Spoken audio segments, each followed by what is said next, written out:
Em à, anh thích em thật đấy, nhưng anh không thể nói tên em ra ở trong bài nhạc được.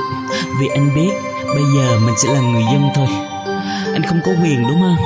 Nhưng khi nghe xong bài này á, thì em hãy cho anh một câu trả lời em nhé. Anh đang rất cần câu trả lời thật lòng của em đấy. Em đấy.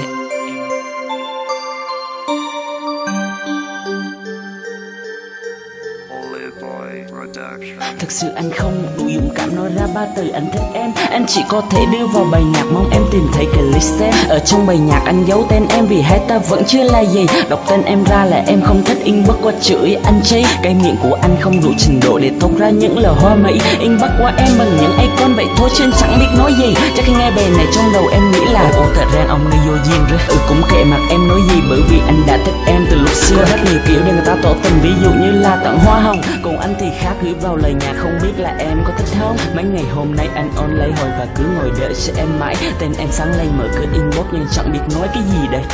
Hình như ở trên Facebook hay ta kết bạn cũng đã lâu, nhưng anh không dám inbox là em chỉ không suy nghĩ rồi nhức đầu. Vào ngày hôm đó bất ngờ anh nhìn thấy em đứng ngay ở trước mặt. Anh đã thích em từ ngày hôm đó khi nhìn vào em trong ánh mắt, nhưng chỉ là thích thôi, em không ngăn cản được anh đâu. Khi nào anh nói tiếng yêu mà bị từ chối, lúc đó mới thực sự âu sầu.